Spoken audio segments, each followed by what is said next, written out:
Don't be a victim. No one likes to be around victims. They're just negative. Victims ruin their entire lives and everyone around them's. I've known a victim very, very well my entire life. I've known so many of them. And they are literally poison. It's like you let a weed grow too long in your garden and it just eats away at everything. Victims, their whole outset on life is negative. Nothing that happens to them is their fault. That's one of the main keys to being a victim. So if you want to be a victim, this is what you should do. Blame everyone else for everything. Acknowledge that nothing you've ever done is the reason for whatever the result was.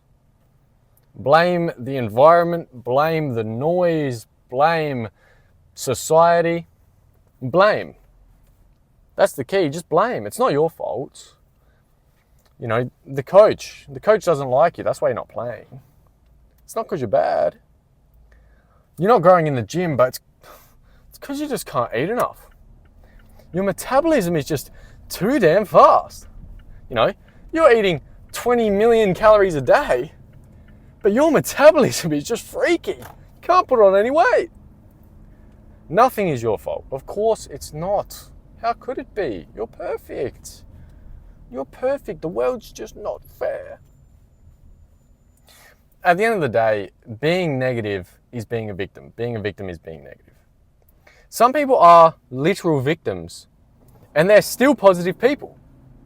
You know, amputees, veterans, veterinarians, they have to kill animals and they're still positive. Some of them. The fact is, there's some people who actually go through stuff. And you're upset because your manager yelled at you. Mind you, he yelled at you because what? You fucked up? Oh no, it can't be that. It has to be someone else's fault. It's because he's a dick, of course. Is your manager a dick? Maybe. Is he yelling at you for no reason? I can almost guarantee you he's not, because if he liked you, he wouldn't be yelling at you. Oh, but everyone hates me. It's not just him. Well, where's the constant then? Because if everyone hates you, maybe it's you. Or maybe it's just your perspective. Maybe they love you. But you don't focus on that. Why would you? Why would you want to? Why would you want to go to bed at night thinking about the good things that happened to you today? Matter of fact, why would you even want to acknowledge the good things that happened to you when you can just think about the bad ones and feel sorry for yourself? There's comfort in excuses, and that's why victims generally stay there.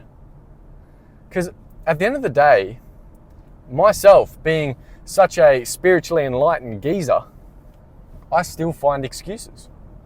How could you not? There's comfort in them. And the whole pursuit of life is to find comfort. There's a book, The Way of the Superior Man. It's my favorite book.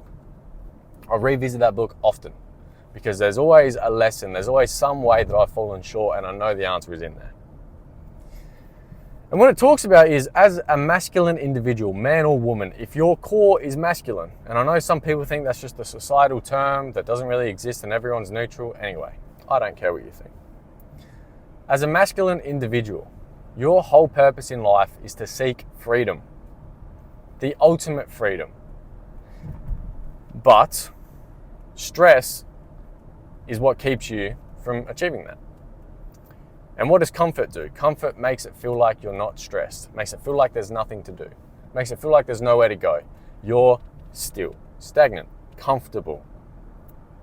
But you see, the issue with that is, if you're a masculine individual and you've found comfort in something that you didn't have to achieve anything for, then you don't feel right. You feel like something's off and you can't put your finger on it because your brain is thinking, well, there's nothing wrong. I'm here. I've got everything I need. I don't have to worry about eating. I don't have to worry about finding a place to sleep. You know, I'm comfortable in bed. I've got a packet of chips.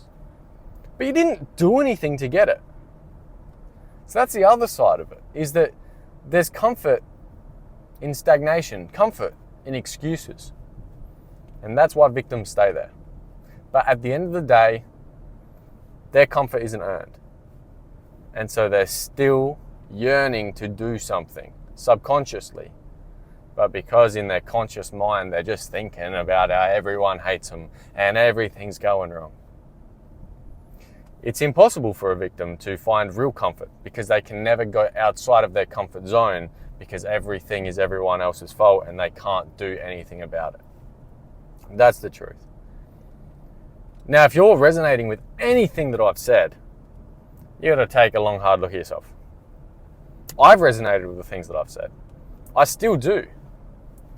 But identify them. Because you see, the worst mental state that you can be in is when you know what's wrong and you know how to fix it and you're not doing it. Because once again, there's a little bit of comfort in knowing something's wrong, but not knowing what it is. Because if you don't know what it is, then how can you fix it? So then you just kind of get comfortable in the, okay, I know something's wrong, but that's that. But once you know something's wrong and you know what is wrong, it's pretty hard not to come up with a solution because that's what you want to do. You want to fix this issue. And once you know the solution and you don't do it, your brain's going to nag you. It's going to say, hey, buddy, get off the couch. Get on the treadmill. It's going to be telling you because it knows what you need to do and you know what you need to do and you're not doing it. And you see, once you're at that state, it's pretty hard to stay there for too long. Because like I said, it's the worst mental frame to be in. You know what's wrong, you know how to fix it, and you're not fixing it. Don't be a victim.